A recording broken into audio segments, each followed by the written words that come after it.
no capítulo 9, versículo 30, até o versículo 32, mais uma vez, Jesus vai falar a respeito da sua morte e ressurreição.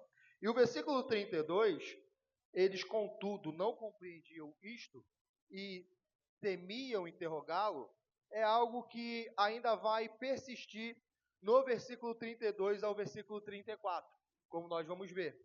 Então, Marcos, capítulo 10, 32 até o 45, vai dizer o seguinte: estavam de caminho, subindo para Jerusalém, e Jesus ia adiante dos seus discípulos. Estes se admiravam e o seguiam, tomados de apreensões. E Jesus, tornando a levar à parte os 12, passou a revelar-lhes as coisas que lhe deviam sobrevir, dizendo: eis que subimos para Jerusalém, e o Filho do Homem será entregue aos principais sacerdotes e aos escribas. Condená-lo-ão à morte e o entregarão aos gentios. Hão de escarnecê-lo, cuspir nele, açoitá-lo e matá-lo. Mas depois de 3 dias, ressuscitará. Então se aproximaram dele Tiago e João, filhos de Zebedeu, dizendo-lhe: Mestre, queremos que nos concedas o que te vamos pedir. E ele lhes perguntou: que queres que vos faça? Responderam-lhe: permite-nos que na tua glória nos assentemos um à tua direita e o outro à tua esquerda. Mas Jesus lhes disse: não sabeis o que pedis. Podeis vós beber o cálice que eu bebo ou receber o batismo com que eu sou batizado? Disseram-lhe: podemos. Tornou-lhe Jesus: bebereis o cálice que eu bebo e recebereis o batismo com que eu sou batizado, quanto, porém, ao assentar-se à minha direita ou à minha esquerda, não me compete concedê-lo, porque é para aqueles a quem está preparado. Ouvindo isto, indignaram-se os 10 contra Tiago e João, mas Jesus, chamando-os para junto de si, disse-lhes: sabeis os que são considerados governadores dos povos, têm-nos sob seu domínio, e sobre eles os seus maiorais exercem autoridade. Mas entre vós não é assim. Pelo contrário, quem quiser tornar-se grande entre vós será esse o que vos sirva. E quem quiser ser o primeiro entre vós será o servo de todos.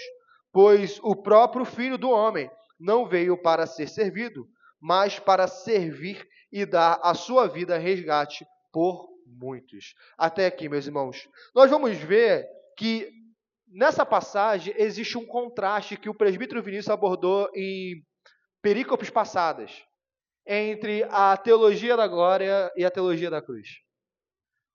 A teologia da glória, como nós vamos relembrar, é aquela que o indivíduo, o crente, almeja a glória sem sofrimento. Ele almeja as benécias das promessas do reino, porque existem promessas, existem benefícios, mas ele se recusa a entender que a via no reino de Deus é sofrimento. E aqui Cristo já começa no versículo 32 até o versículo 34, falando a respeito do seu próprio sofrimento. Mais uma vez.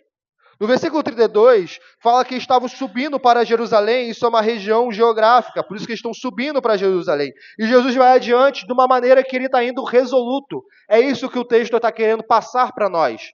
Ele está indo resoluto. Por que ele está indo resoluto? Porque Jesus, agora no livro de Marcos, ele está chegando à fase final do seu ministério. Jesus está indo para Jerusalém, como aqui a gente acabou de ler, ele está indo para morrer. Ele está indo para dar a sua vida.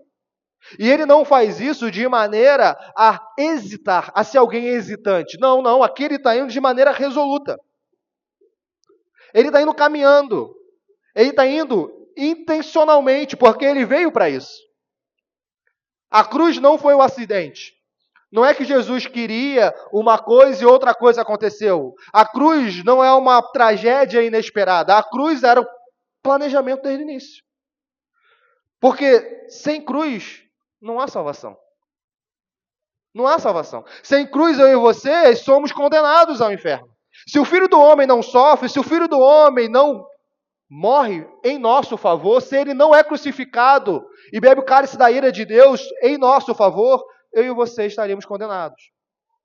E aqui ele está indo para Jerusalém como esse cordeiro que vai para ser imolado. E os discípulos, ao verem Jesus resoluto e sabendo o cenário que está rodeando eles, porque se nós pegarmos o Evangelho de João, os outros evangelhos, nós vamos saber que nessa fase do ministério, Jerusalém já é um lugar hostil para Jesus. Jerusalém não é um lugar em que existem muitas pessoas que vão recebê-lo de bom grado. É claro que vai ter a entrada triunfal de Jesus, nós vamos ver isso no capítulo 11, lá em Betânia, Beftage, quando ele vai se aproximando de Jerusalém e vai se preparando para a sua entrada triunfal em Jerusalém. É claro que vai ter isso, mas nós vamos ver que depois do capítulo 11, do versículo 12 em diante, tudo vai se ruir, nesse sentido de que essas pessoas, ou essa entrada triunfal, vai ser revertida em traição, em entrega, em morte, em açoitamento e tudo isso. E os discípulos, ao verem Jesus resoluto, com uma resolução na sua face, e vendo isso que o cerca, como está em João capítulo 11, então vamos nós lá para morrer. Porque já existiu hostilidade em Jerusalém, na Judéia, os discípulos eles estão seguindo Jesus tomado de apreensões. É o que está no versículo 32. Estes se admiravam, se maravilhavam e seguiam tomados de apreensões, tomados de temores. E Jesus tornando a levar à parte os 12. Por que a parte os 12? Porque não era só os 12 que seguiam Jesus. Nós vamos ver nos evangelhos que nós temos o grupo íntimo, outros grupos de seguidores e a multidão ainda. Mas existem seguidores que não fazem parte dos 12. Nós vamos ver na semana que vem a cura do cego de Jericó, que ele começa a seguir Jesus. Mas ele não é ingresso no meio dos 12. Existem alguns ensinamentos que Jesus vai dar só para os 12, só para os apóstolos. Até porque os apóstolos vão ter a missão que está por vir, quando Jesus Cristo for ressurreto e ascender aos céus. Existe uma missão específica. Existe algo que o presbítero Vinícius trouxe aqui para nós, de Cristo revelar alguma coisa em oculto para ele, para que no tempo devido os apóstolos revelem claramente. Falem para todos aquilo que o Filho do Homem disse em privado, como aconteceu no Monte da Transfiguração. Jesus desceu no Monte da Transfiguração e fala para os discípulos que acompanharam, olha, não contem até que tudo se cumpra. E os discípulos não contam. Por quê? Porque não era esse o momento. E também não era esse o momento de Jesus falar a respeito da sua morte e de tudo que ele fala aqui para toda a multidão. Aqui não é o momento ainda.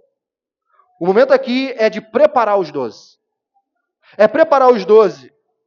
Então Jesus, ao subir a Jerusalém, o que ele diz? Eis que subimos para Jerusalém, e o Filho do Homem, ou seja, o próprio Cristo, será entregue aos principais sacerdotes e aos escribas, condená-lo-ão à morte. Até aqui, não há nada diferente do que nós já vimos no capítulo 8 e no capítulo 9. Nada diferente. Jesus já disse isso. Agora, há algo diferente aqui, ou há algo, na verdade, que soma-se. Há um novo elemento na predição de Jesus. Qual é? E entregá-lo-ão, e o entregarão aos gentios. Os gentios já aparecem aqui. Jesus iria ser morto pela elite religiosa e pelos gentios, pelos romanos. É isso que o texto vai mostrar para a gente.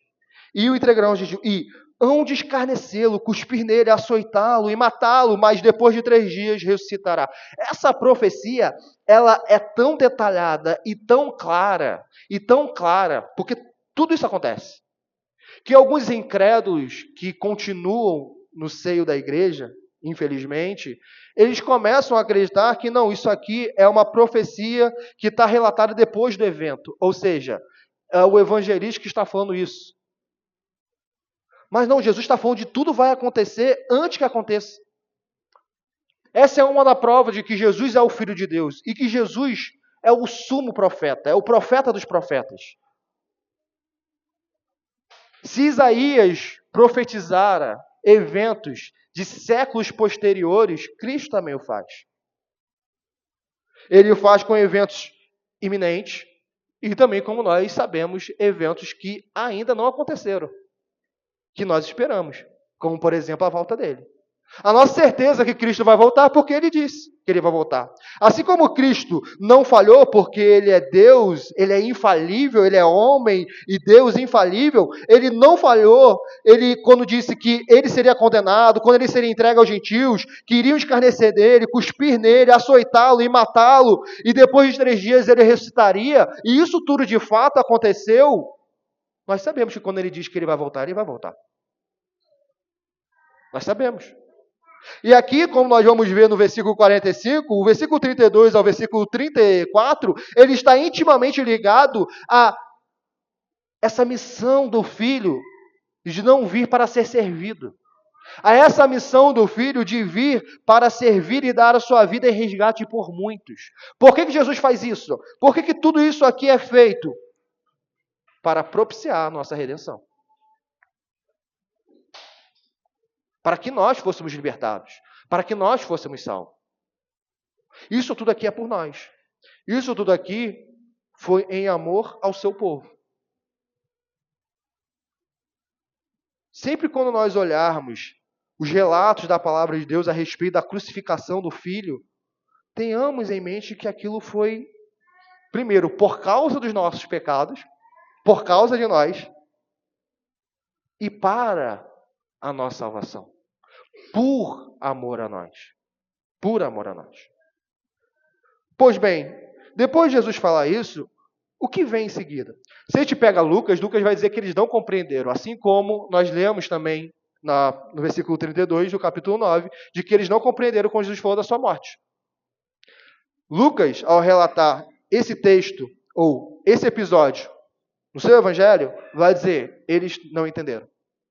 E a prova que eles não entenderam é que vem Tiago e João com um pedido completamente desconexo com a teologia da cruz. Por quê? Eles vêm com a teologia da glória. E aqueles que são mais atentos, ao lerem Mateus, que vai trazer esse relato, vão ver que quem chega a Jesus é a mãe de Tiago e João. Tiago e João são irmãos, são filhos de Zebedeu. É a mãe. Aqui no Evangelho de Marcos, é Tiago e João. Isso é facilmente compreendido, por quê? Porque o pedido da mãe é em nome do Tiago e do João. Mas tanto é que em Mateus, quando Jesus vai responder, ele não responde à mãe. Ele responde a Tiago e João. De forma que quem são os proponentes, ou quem são os pedintes, tanto em Mateus quanto em Marcos, é Tiago e João. É Tiago e João. Como é Tiago e João que está pedindo, Marcos não está interessado em mostrar a mãe nessa cena. Ele quer mostrar de quem pediu. Quem pediu? Tiago e João, os filhos de Zebedeu. Esse é o intento do evangelista. E eles vêm cheio de meandros, cheio de querer chegar a Jesus para ter o seu pedido concedido. Mestre, queremos que nos conceda o que te vamos pedir. Eles não pedem imediatamente. Jesus, sabiamente, ele não diz que eu concederei. O que ele responde? Que queres que eu vos faça? Se nós vermos como a sabedoria encarnada, isto é, Jesus Cristo, lida com essa solicitação e como a estutícia de Herodes lida, quando ele chega para Salomé, com a filha de Herodias, e fala, ó, tudo que você pedir eu vou te dar. E a filha de Herodias pede a cabeça de João Batista, e uma tragédia acontece, Jesus ele não está interessado em aceitar as nossas solicitações assim, sem mais nem menos. Ele primeiro inquire a nós, ou inquire aos discípulos, que queres que eu vos faça? Que queres? Responderam-lhe, permita-nos, ou permite-nos, que na tua glória nos assentemos um à tua direita e outro à tua esquerda. Isso eles estão falando porque Jesus já tinha dito, não está aqui no Evangelho de Marcos, mas está no Evangelho de Mateus, se a gente pega o capítulo 19 e o capítulo 20, Jesus tinha dito que os apóstolos sentariam em 12 tronos. Isso Jesus tinha falado. Mas eles não estavam satisfeitos só em estar em 12 tronos. Eles queriam mais. Eles queriam, e aqui é a teologia da glória, eles queriam ter mais glória do que os outros 10. Eles queriam estar mais íntimos, afinal de contas, eles estão no círculo íntimo. João e Tiago estão no círculo íntimo, junto a Pedro. Eles estão no círculo íntimo, em que presencia coisas que muitas vezes os outros 10, os outros 9 não presenciam. E eles vêm com esse pedido. Mas Jesus, que já acabaram de falar da teologia da cruz, ao ouvir a teologia da glória deles, esse triunfalismo, Jesus lhes disse: não sabeis o que pedis. Vocês não estão entendendo. Vocês nem sabem o que vocês estão pedindo. Não sabeis o que pedis. Podeis vós beber o cálice que eu bebo, ou receber o batismo com que eu sou batizado? Disseram-lhe: podemos. Isso aqui é algo que nós precisamos tomar um pouquinho de tempo, porque batismo e o cálice são duas figuras que têm uma simbologia riquíssima. Ela é multifacetada em seus significados. Tem muitos significados. E se nós pegarmos o Antigo Testamento, nós vamos ver Deus falando sobre o cálice da ira. Por exemplo, se nós abrirmos em Isaías 51, abramos a palavra de Deus em Isaías 51,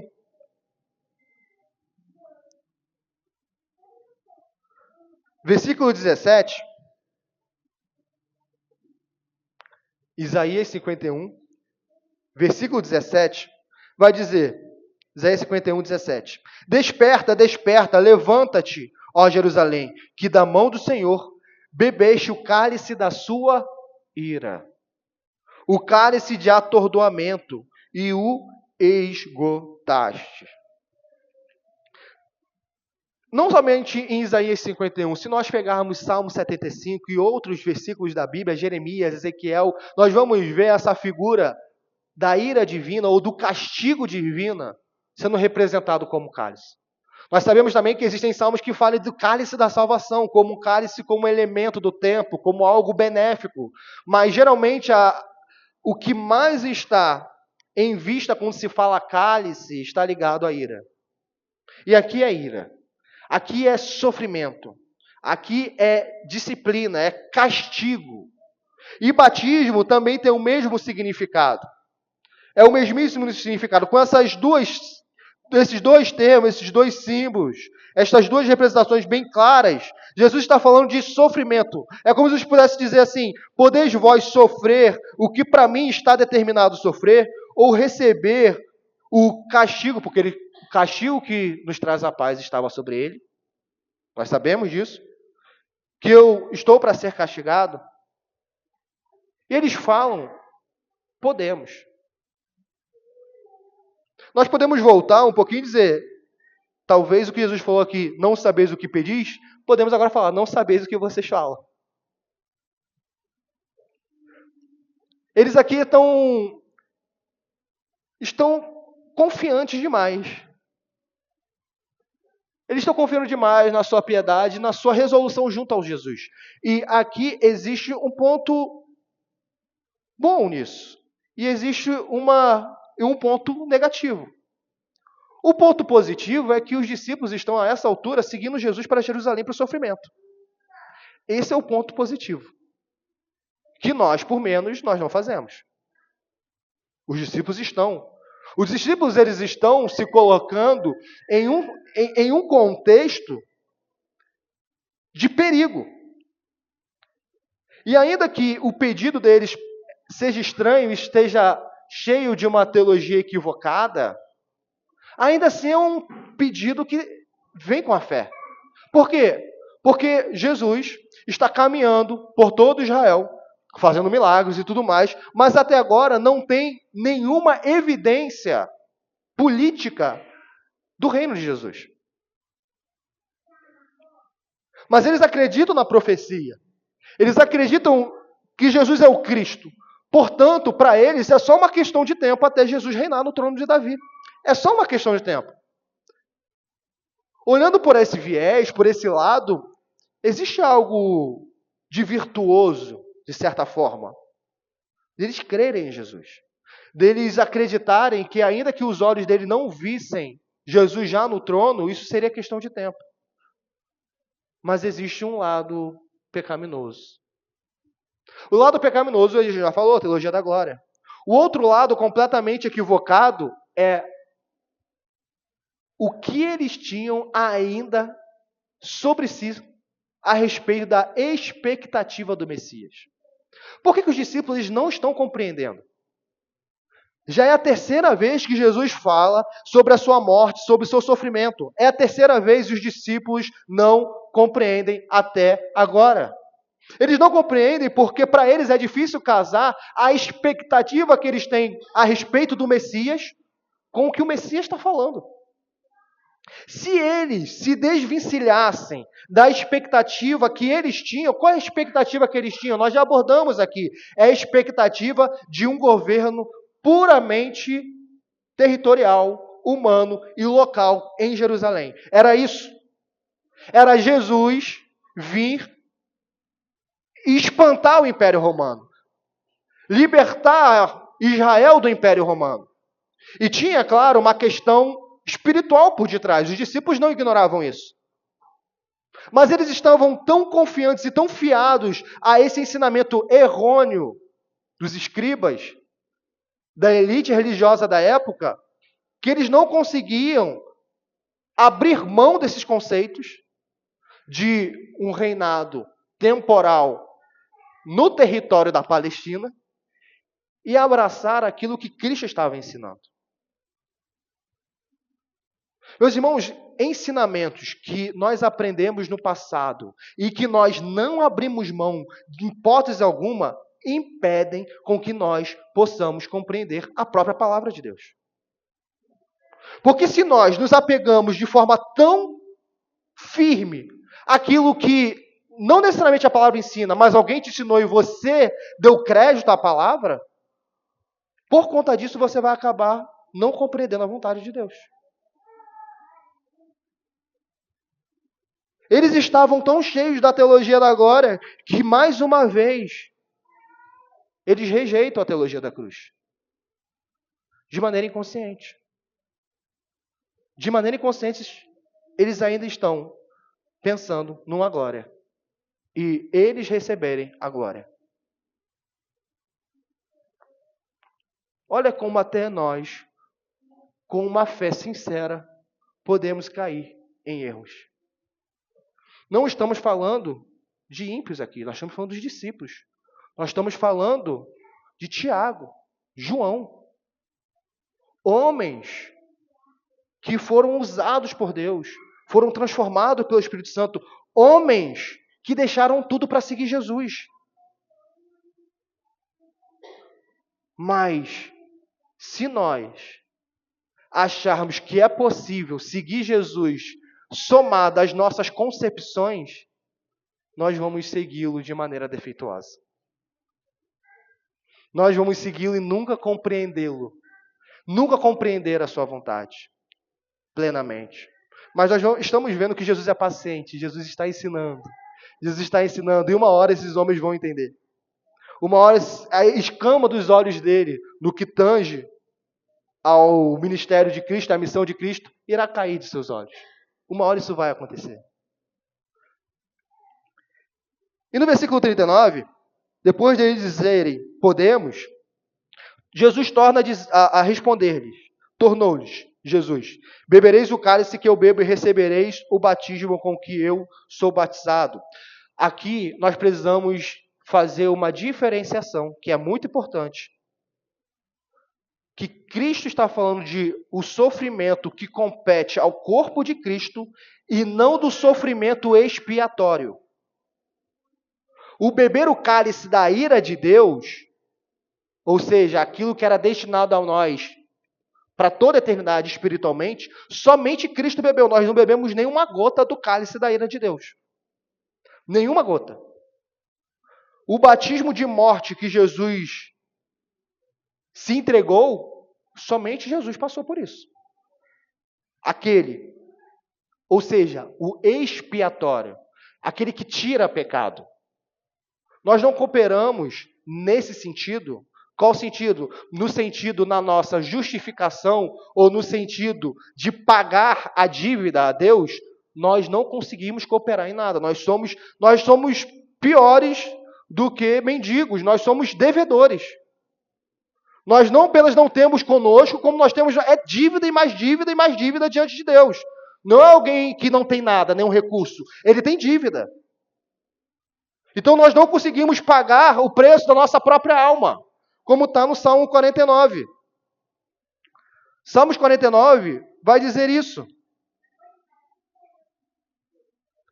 Nós, muitas das vezes, estamos tão acostumados, mas tão acostumados com o conceito de resgate, com o conceito de propiciação, com o conceito de expiação, que nós não conseguimos mais nos maravilharmos com o que Cristo faz ao expiar os nossos pecados. Salmo 49, versículo 7 em diante, vai dizer, ao irmão, verdadeiramente, ninguém o pode remir. E Jesus vai falar no versículo 45 que ele é a remissão. Ninguém pode remir, nem pagar por ele a Deus o seu resgate. Não é possível. Ninguém consegue fazer isso. Versículo 8. Pois a redenção da alma deles é caríssima, e cessará a tentativa para sempre, para que continue a viver perpetuamente e não veja a cova, porquanto vê-se morrerem os sábios e perecerem tanto o estulto como o inepto, os quais deixam a outros as suas riquezas. O que nós estamos acentuando nesse salmo que vai falar a respeito da vaidade humana é que nenhum homem pode pagar pela alma de outro homem. Ninguém. Isso é impossível. É por isso que, mais uma vez, nós retrocedemos aquilo que estamos falando durante todo o Evangelho de Marcos, que era necessário que o nosso mediador, era necessário que o nosso redentor, que aquele que viesse em nosso lugar, fosse Deus e fosse homem. Somente Deus, homem, o homem Deus, pode pagar essa dívida. Pode nos substituir. Pode nos resgatar. Somente Ele. Somente Ele. Ok, uma vez que nós entendemos que o sacrifício de Cristo, no que tange a sua expiação, a expiação de pecado, as aflições de Cristo, que expia nosso pecado, só Ele faz, o que Jesus está querendo dizer quando fala que João e Tiago vão beber do cálice e vão ser batizados com o batismo de Jesus? Vamos abrir Romanos capítulo 6. A Bíblia se explica com a própria Bíblia. Romanos capítulo 6, nós vamos ver dois significados de batismo, ou do batismo. Romanos capítulo 6, como nós vamos ver, é dois significados de batismo, não a forma de batismo, como o batismo deve ser administrado, mas dois significados dele. Versículo 2, 6:2. Como viveremos ainda no pecado, nós o que para ele morremos? 3. Ou porventura ignorais que todos nós fomos batizados em Cristo Jesus, fomos batizados na sua morte. Fomos, pois, sepultados com ele na morte, pelo batismo, para que, como Cristo foi ressuscitado dentre os mortos, pela glória do Pai, assim também andemos nós em novidade de vida. O batismo traz a ideia de morte. Cristo morreu, nós morremos. Ninguém pode dizer que segue a Cristo que não tenha morrido para si, que não tenha morrido para o mundo. E que não considere a sua vida como nada quando está nos propósitos de Cristo. Ou seja, uma vez que nós já estamos mortos com Ele, o que é ir para Jerusalém e ser morto junto com Jesus? Não é nada. Como o apóstolo Paulo fez em diversas vezes, colocando a sua vida em risco, porque ele já morreu para o mundo. A morte agora, por parte, atingindo o apóstolo Paulo, nada mais é do que promoção. Porque ele já morreu para o mundo. A morte física agora é ver Jesus face a face. Mas vamos continuar. Romanos agora capítulo 8. Romanos 8, versículo 17. No versículo 17 de Romanos 8, nós gostamos apenas dessa primeira frase, dessa primeira sentença. ou das duas primeiras sentenças. Ora, se somos filhos, somos também herdeiros, herdeiros de Deus e co-herdeiros com Cristo. Todos conhecem isso. Mas existe aqui uma cláusula condicional. Se nós somos herdeiros e co-herdeiros, se com Ele sofremos, também com Ele seremos glorificados. A teologia da cruz. A teologia da cruz diz, antes de você herdar a coroa, você primeiro carrega a sua cruz. A coroa vai vir, mas primeiro a cruz chega. Você pega a sua cruz, nega a si mesmo e segue Jesus. E uma vez que a sua carreira termina aqui nessa terra, aí sim, você recebe a coroa. Portanto, para herdarmos a coroa, temos que antes sofrer. E se isso não fosse suficiente, Colossenses capítulo 1.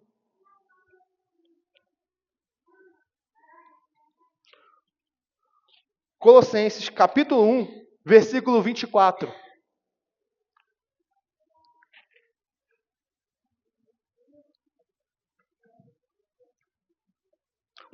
Colossenses 1, 24. Agora me regozijo nos meus sofrimentos, o apóstolo Paulo fala. Agora me regozijo nos meus sofrimentos por vós e preencho o que resta das aflições de Cristo na minha carne, a favor do seu corpo, que é a igreja, da qual me tornei ministro, de acordo com a dispensação da parte de Deus, que me foi confiada a vosso favor, para dar pleno cumprimento à palavra de Deus até aqui. Que sofrimento é esse? Ou que aflições de Cristo ainda resta? A igreja foi chamada para sofrer com Cristo. Se alguém nos apresentou um evangelho sem sofrimento, nos apresentaram um evangelho errado. Não existe coroa sem cruz. Jesus, a todo momento, quando a multidão está vindo para ele, ele vai pregar e ele vai mostrar que não existe coroa sem cruz. Não existe glória sem sofrimento. E o apóstolo Paulo está mostrando que existe, e enquanto houver igreja na terra, vai haver ainda, ou seja, enquanto Cristo não voltar, vai haver ainda sofrimentos que nós vamos passar, por causa do nome de Cristo. Jesus falou, é algo que Jesus alerta em todos os evangelhos, em mais de um versículo, em mais de um capítulo. Toda hora Jesus fala, se odiaram a mim, odiarão a vós. Mas quando vem o sofrimento, quando alguém nos odeia por causa de Cristo, nós perdemos a esperança e ficamos cabisbaixo. E parece que fomos enganados, mas Jesus alertou. Não existe coroa sem cruz. Não existe uma vida cristã em toda uma carreira sem que ninguém venha a odiar você por causa da sua fé. Existe, na hipótese de o seu sal já não salgar mais. De você ser irrelevante. De todas as pautas mundanas você adota, abraça.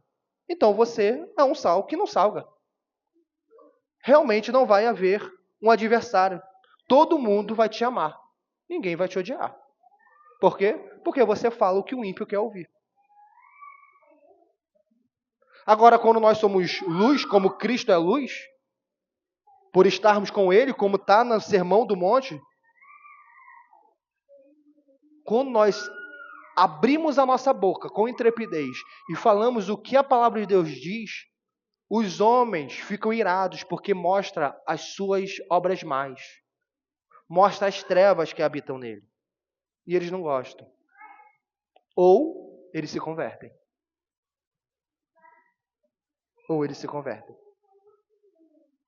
A igreja contemporânea não sofre mais. Não sofre mais porque já não prega o genuíno evangelho. Igrejas que vinde como estais e fique como queres. É esse o jargão da igreja contemporânea. Não existe mudança de vida, não existe transformação, não existe piedade, não existe santidade, não existe seguir a palavra de Deus incondicionalmente, não existe mais seguir a Cristo vamos usar essa simbologia, rumo a Jerusalém para morrer. Não existe. Não existe sofrimento. Não existe.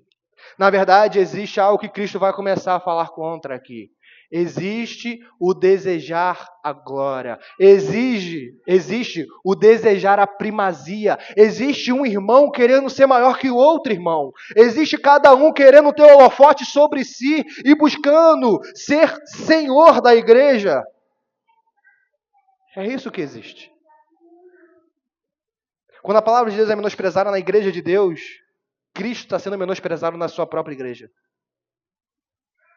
Na sua própria igreja. Se ainda podemos nomear tal local que menospreza ativamente, intencionalmente a palavra de Deus como igreja. Voltando para Marcos capítulo 10, Jesus, no versículo 40, vai dizer: quanto, porém, ao assentar-se à minha direita ou à minha esquerda, olha, vocês vão participar dos sofrimentos que competem a vocês. Mas o assentar à minha esquerda ou à minha direita não me compete concedê-lo. Por quê? Porque compete ao Pai. Porque é para aqueles a quem está preparado pelo Pai. Isso não faz parte da missão de Jesus. Não é competência dele. No arranjo trinitário, cada uma das pessoas da Trindade decidiu executar um papel. O Pai da eleição, o Filho de vir para a nossa redenção e o Espírito Santo de aplicar a redenção em nós. Estamos falando bem resumidamente. Bem resumidamente. E quanto, porém, a assentar esse cargo aqui, não concede a mim. É para aquele que já está preparado. Vai ter alguém. Vai ter alguém. E é interessante que o sofrimento, se nós lermos a Bíblia, Atos dos Apóstolos, vai mostrar que Tiago e João sofreram. Foram batizados com o sofrimento. Beberam do sofrimento. Tiago, meus irmãos, é o primeiro a morrer na perseguição. Estevão morre, vem uma grande perseguição em Jerusalém e Tiago é um dos primeiros a morrer. É um dos primeiros. O apóstolo João, nós que sonhamos em uma velhice, aposentado, tranquilo, em paz, só curtindo, o apóstolo João, velho, está preso na ilha de Patmos. Está preso. Não tem aposentadoria para João. Eles compartilham do sofrimento de Cristo. Eles serviram a Cristo até o seu último suspiro. E quando nós vamos para Atos dos Apóstolos, nós vemos eles felizes por sofrerem por causa de Cristo. Felizes. Porque é um privilégio, é uma graça sofrer por causa de Cristo. E é claro que, como está no versículo 41, quando os outros 10 ouvem isso, eles ficam indignados. Eles ficam indignados. Poxa, como Tiago e João falam isso? Mas não somente porque Tiago e João se equivocam, é porque eles também querem isso. Isso aqui não é especulação. Porque nós já vimos na pregação do presbítero Vinícius que em um momento Jesus está andando e está os discípulos a caminho discutindo entre si. E Jesus pergunta: vocês estão discutindo o quê? Estamos discutindo sobre quem é o maior. É isso, cada um quer ser maior que o outro. Entre os discípulos, entre aquilo que seria, excetuando Judas, seria a liderança da igreja. E Jesus tem que tirar essa mazela. Jesus tem que extirpar esse mal, porque se na própria liderança existe um querendo ser maior que o outro, a igreja vai estar fadada a grandes ruínas. A grandes ruínas. Mas Jesus, chamando-os para junto de si, disse-lhes: sabeis os que são considerados governadores dos povos, têm-nos sob o seu domínio, e sobre eles os seus maiorais exercem autoridade. Existe hierarquia. Hierarquia de maneira a mostrar uma autoridade, muitas vezes até opressiva, mas de maneira a ficar claramente representado quando você vai numa repartição pública ou no lugar do militarismo, por exemplo, fica claro, muitas das vezes, quem é o maior e quem é o menor. Isso fica claro. Jesus não está indo contra a hierarquia. Perceba, não é isso que Jesus está indo contra.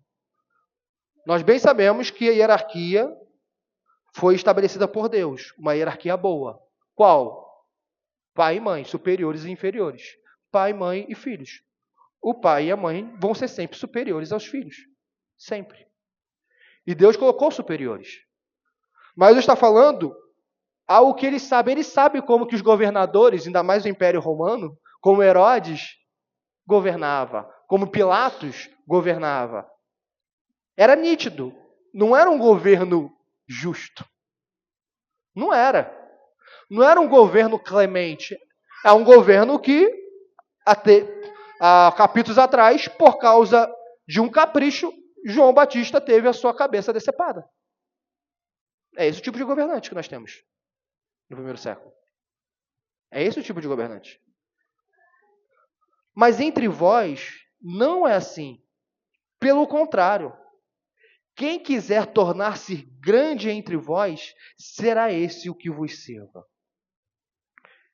E quem quiser ser o primeiro, será escravo de todos, servo de todos. É muito interessante como isso aqui que está muito claro.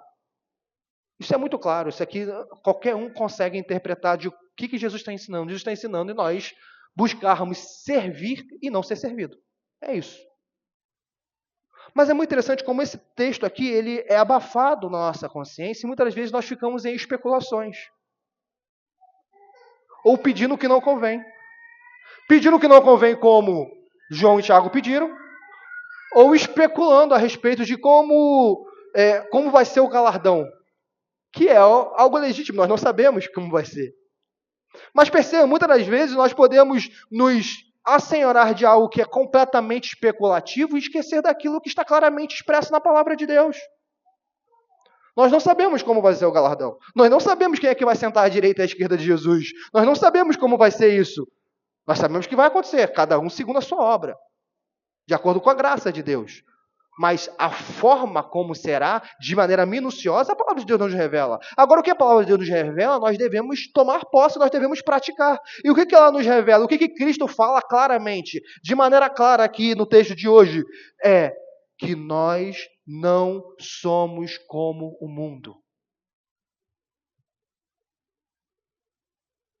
Sabe aqueles vídeos que nós ficamos vendo reiteradamente de falando que você tem que crescer na carreira, de você tem que ser moral, você tem que ser grande, você tem que ser isso, você tem que ser aquilo? De maneira imprópria. É claro que nós buscamos crescer na carreira para a glória de Deus. Mas nós não buscamos crescer na carreira por ganância. Um trabalhador cristão, quando ele cresce com o espírito de servo. E não com o espírito de lobo, de ganância. Ele não cresce à custa do assalariado do dia, retendo o salário indevido nas suas mãos. Fazendo jogadas escusas para o seu dinheiro render mais. Ele não cresce esmagando outros, passando por cima.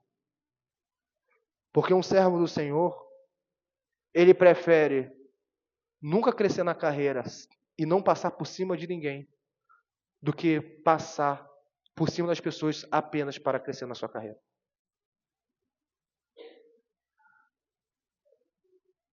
Mas nós estamos falando lá fora. O ensino de Cristo é prioritariamente dentro da igreja. Na nossa comunidade, nós não estamos falando necessariamente do novo mundo. Nós estamos falando da igreja de Cristo. Na igreja de Cristo, um não pode querer ser maior que o outro.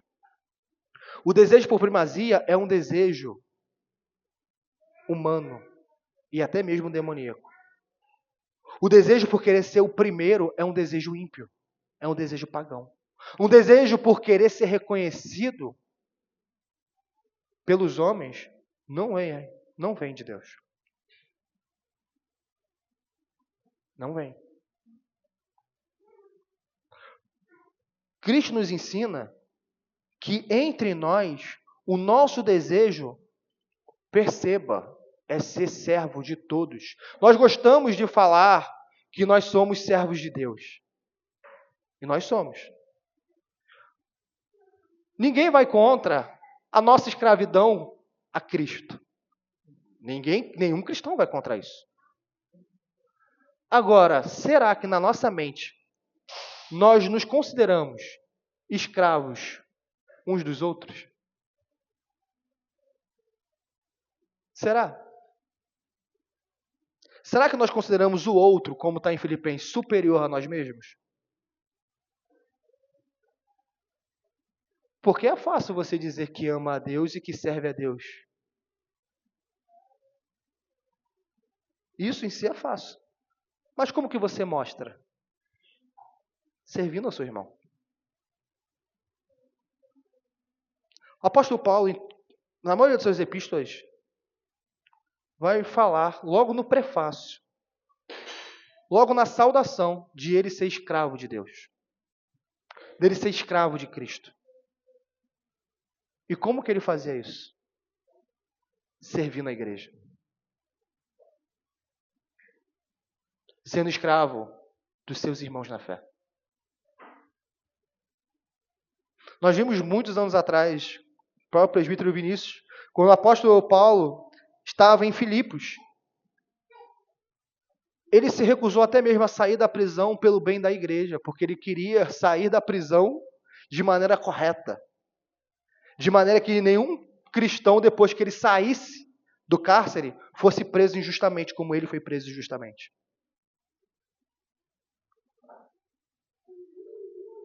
Se nós vivemos olhando para o nosso próprio umbigo, para a nossa própria satisfação pessoal, nós não temos servido a Deus. Não temos. Tudo o que está progredindo para chegar nesse ensinamento, se a gente entendeu tudo, entendeu que porque é fácil entender que o cálice e o batismo é de aflição, mas não é expiatório para João e Tiago, é expiatório só para Jesus. Isso é fácil. Agora, acabar a mensagem e buscar ser servo? Porque é fácil aquelas ideias que ficam só na nossa mente e não vêm para as nossas mãos. É fácil. É muito fácil. Mas quando que as nossas mãos serão mãos de escravos? Aquelas mãos marcadas pelo reino. Quando que os nossos joelhos vão ser joelhos marcados pela oração? Quando? E oração em favor dos crentes, em favor da igreja de Deus, em favor do reino de Cristo. Quando? Quando esse dia vai chegar? Quando chegará o dia em que o crente estará preocupado com o irmão ao lado? Quando? Infelizmente, nós muitas das vezes não somos nem um pouco diferentes do mundo. E o descrente adentra na igreja e o que ele constata? Ele constata um monte de pessoas hipócritas que falam uma coisa e não vivem o que falam.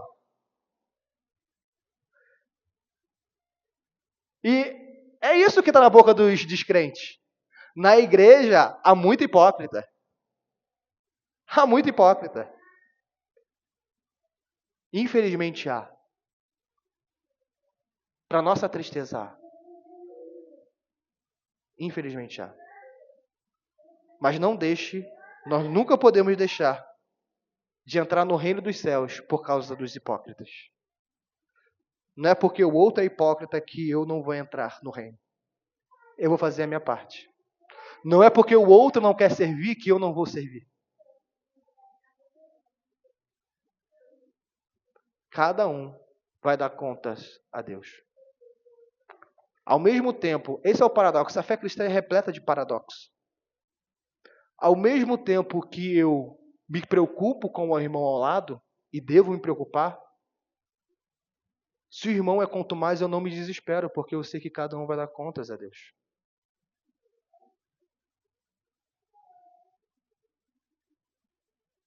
Agora, em nós deve ter o espírito de servo. Em nós deve ter o espírito de escravo de Cristo. Portanto, escravo dos irmãos. De servir.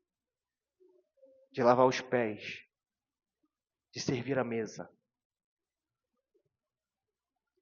E o versículo 45, Jesus vai mostrar a razão. Qual é a razão? Tá, mas eu entendi que eu tenho que ser escravo dos próximos, que eu tenho que ser servo. Qual é a razão? Jesus explica a razão.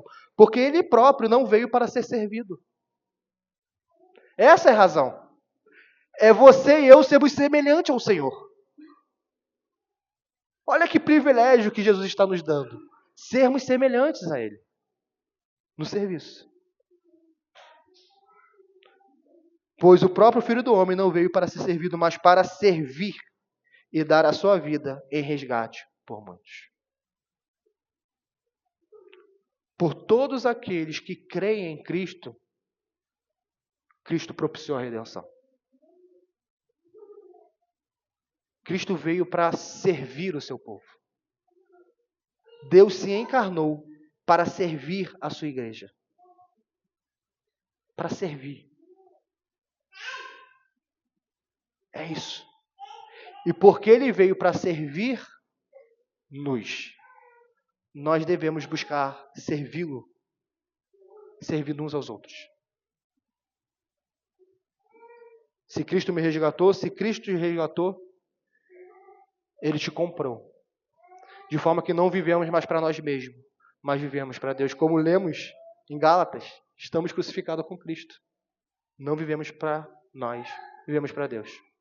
Vivemos para Deus. Algumas aplicações, meus irmãos. Primeira aplicação é, qual é, e aqui de uma maneira metafórica, porque obviamente de maneira literal não faria sentido. Qual é a sua expectativa messiânica? Ou seja, o que você espera no seu relacionamento com Jesus? O que você espera?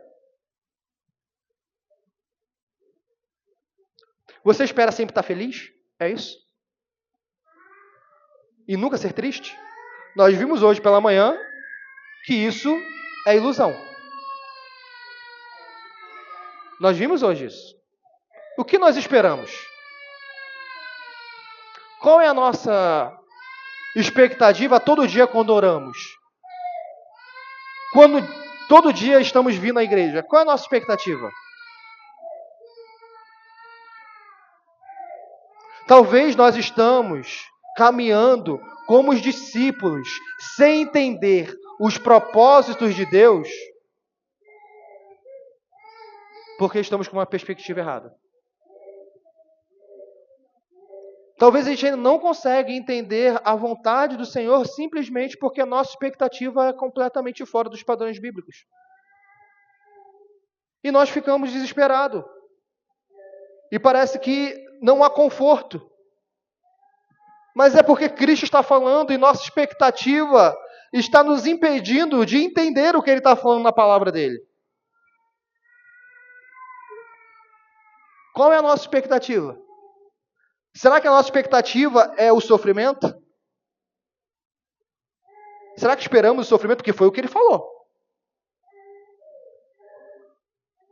Será que nós esperamos que ou está acontecendo, ou uma hora vai acontecer, que nós vamos ser odiados simplesmente porque servimos a Ele? Ou é algo que nós fugimos? Fazemos de tudo para estar bem com todos. É claro que, se possível, tem de paz com todos, como o apóstolo Paulo diz. Mas não à custa do Evangelho, não à custa da verdade, não à custa do reino de Deus. Então, a primeira aplicação é uma autorreflexão. Qual é a sua expectativa como crente? O que você espera? Talvez você não progrida na fé porque você espera o que Deus não prometeu. Você não entende os propósitos de Deus porque você está com uma visão completamente antibíblica de ensinamentos passados.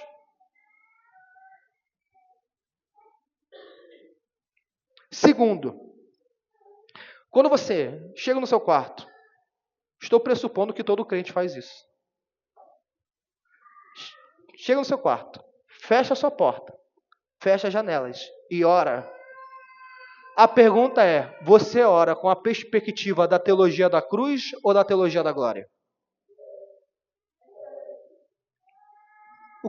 Qual é a sua petição? A sua petição é buscar, em primeiro lugar, a santidade do nome de Deus? Nas suas petições venha o teu reino, seja feita a tua vontade? Ou estamos cheios da teologia da glória? Mais dinheiro, mais fartura, mais bens, carro melhor, casa melhor. Mais. Reconhecimento. Qual é a nossa teologia? Porque ao orarmos estamos fazendo teologia. Ou estamos expressando a nossa teologia. E talvez nós estamos orando, e quando sobe aos céus, nós temos a resposta de Cristo, como está aqui, não sabeis o que pedis. E podemos dar uma resposta ainda mais severa. Pedis e não recebeis porque pedis mal, porque pedis para os seus próprios prazeres, seus próprios caprichos. Como está nas epístolas. Uma oração não atendida tem duas razões. A primeira razão é que não é o tempo de Deus. Deus faz conforme lhe apraz. Ou no tempo que lhe apraz. A segunda, porque simplesmente Deus não quer, Ele faz conforme a sua vontade. Isso podemos falar a terceira, melhor dizendo. A terceira é, porque eu e você estamos pedindo mal. E geralmente a gente está pedindo mal. Geralmente a gente está pedindo mal. É o que nós sempre abordamos aqui e vamos continuar falando, porque sabemos da realidade brasileira, da realidade do século XXI. São poucos os crentes que oram nos seus quartos, nas suas casas, pelos irmãos na fé, por exemplo. São poucos os crentes que oram pela igreja perseguida de Deus no Brasil e no mundo. São poucos. São poucos os crentes. São poucos os crentes que chegam no seu quarto, fecham sua porta e pedem uma igreja mais pura, uma igreja mais limpa. São poucos os crentes que ajoelham e pedem mais conversão ao Senhor.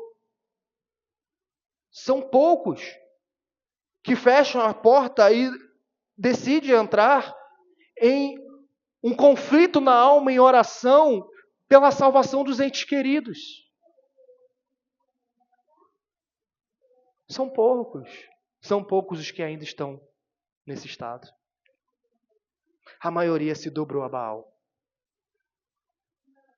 A maioria está buscando seus próprios interesses. E Cristo está sendo menosprezado dentre o seu próprio povo. Quando Cristo ouve as nossas orações, ouve um monte de criança mimada. Eu quero. Será que isso agrada a Cristo? A gente tem entrado no nosso quarto cheio de uma teologia da glória sem sofrimento, sem cruz. É só para atender os nossos prazeres. Eu só oro pelos enfermos se alguém da minha família estiver enfermo. Porque por outros eu não oro. E nem procuro saber se alguém está enfermo. Porque vai me dar trabalho. A nossa oração mostra onde está o nosso coração também. O que nós temos orado? Quais são as nossas petições? Quais são?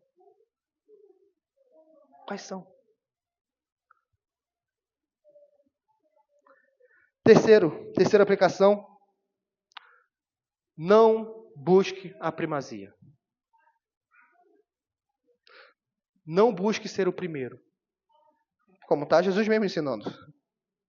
Não busque, porque quem quiser ser o primeiro, entre vós será servo de todos. Busque ser escravo. Nós estamos usando a palavra propositalmente escravo, que é sinônimo de servo, mas a gente já acostumou tanto com a palavra servo que perdeu o seu significado. Busque ser escravo. Escravo de Deus. Busque ser um vassalo de Deus. E um escravo do reino de Deus. Busque ser pequeno. Busque ser um ajudante. Busque ser o menor. Busque ser o último. Busque que outros sejam reconhecidos e não você. Busque a glória de outro e não sua. Sejam os seus lábios o louvar o outro e não a si próprio. Viva buscando a considerar o seu irmão superior a você. Não busque a primazia. Não busque. E a última aplicação. A última aplicação é o preço que foi pago por nós.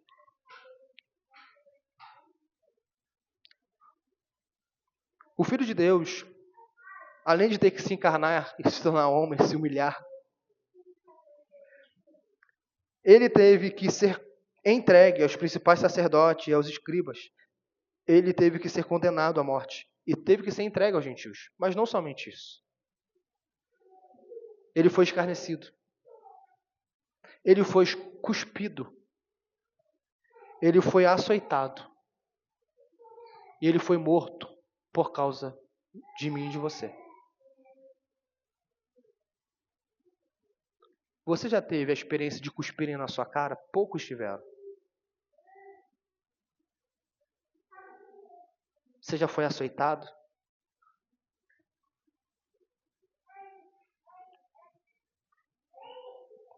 Na nossa realidade, o mal que acontece é o escarnecimento, ainda assim não é o escarnecimento que acontece com Cristo. De depois de o maltratarem, ainda falarem, profetiza quem te bateu. Profetiza se tu és o Cristo, quem foi que te bateu? Profetiza.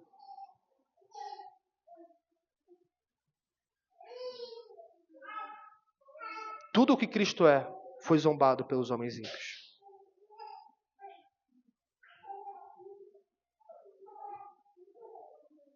Portanto, não diminua o preço que foi pago. A sua salvação, em primeira e última instância, não é causa sua. É porque alguém comprou você. Sabe o que nós éramos? Nós éramos homens e mulheres escravos do pecado. No calabouço, todo sujo, cheio de estrume. Magros, desnutridos, maltratados pelo pecado. E vem Cristo e nos pega, e nos resgata, e nos compra. E chega diante de Deus e diz, Pai, como nós planejamos, a sua ira não vai cair sobre ele. Não vai cair sobre esse homem, sobre essa mulher, porque eles creram em mim. E agora eu estou pagando o que eles te devem. Porque o escrito de dívida foi encravado em Cristo. Estarmos aqui bonitos, arrumados, foi por preço de sangue. Se nós soubéssemos, nós sabemos, mas se nós lembrássemos e tivéssemos isso em mente, nós seríamos mais fervorosos na nossa vida cristã.